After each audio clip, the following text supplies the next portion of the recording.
Do not seek pleasure for its own sake. The sentence is brief and easy to misunderstand. It does not condemn pleasure. It condemns dependence. There is nothing wrong with enjoyment. There is danger in orientation.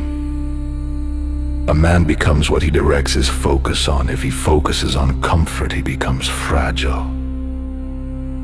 If he focuses on ease, he becomes soft. If he focuses on pleasure, he becomes ruled. Pleasure is powerful precisely because it feels harmless. It arrives warmly.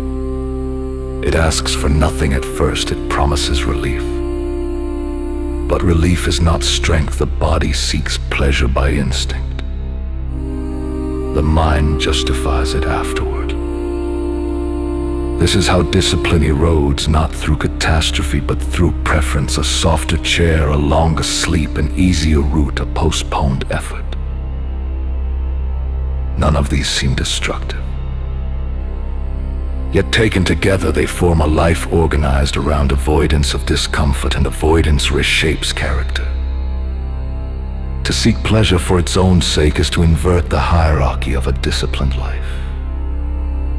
When pleasure becomes the aim, effort becomes negotiable.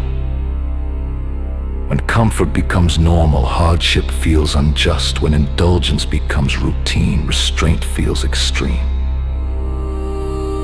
This is how men weaken without noticing.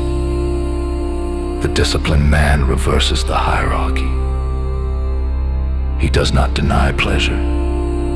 He refuses to worship it. He trains not because it feels good, but because it is necessary. He works not because it is pleasurable, but because it is meaningful. He rests not as escape, but as recovery. There is a difference. Pleasure as a byproduct strengthens. Pleasure as a pursuit enslaves. Modern culture is built on stimulation. Food engineered for excess, entertainment designed for addiction, approval measured in numbers, distraction available without limit. Never in history has pleasure been so accessible. Never has restraint been so rare. When pleasure is abundant, discipline becomes revolutionary. The man who can say no when yes would be easy builds internal authority, and authority over oneself is the foundation of freedom. There is a deeper layer to this principle. Pleasure narrows time. It focuses on the immediate. Discipline extends time. It sees consequences. The pleasure-driven man asks what feels good now. The disciplined man asks what builds strength later. These are not the same question. The body prefers comfort, the ego prefers validation, the disciplined mind prefers growth. Growth rarely feels pleasant in the moment. It feels demanding, uncertain, strenuous, but it compounds. Pleasure fades quickly, strength accumulates slowly. The danger is not pleasure itself. It is unconscious seeking. When pleasure becomes unconscious habit, you no longer choose, you react. Reaction is weakness. Deliberate choice is power. To live by this principle is not to become cold or ascetic. It is to become sovereign. You enjoy the meal, but you do not overeat. You appreciate rest, but you do not drift into laziness. You experience success, but you do not become addicted to praise. You remain aligned with purpose.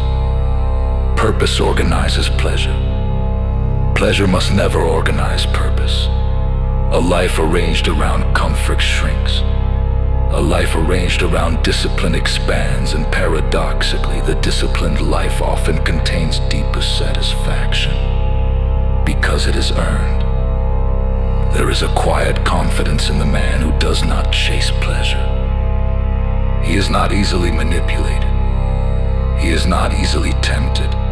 He is not easily distracted. He cannot be bought with comfort. He cannot be steered by indulgence. He moves according to principle. And in a world built to seduce attention and appetite, that alone is rare. Do not seek pleasure for its own sake. Seek strength. Pleasure will follow when appropriate, but strength must come first.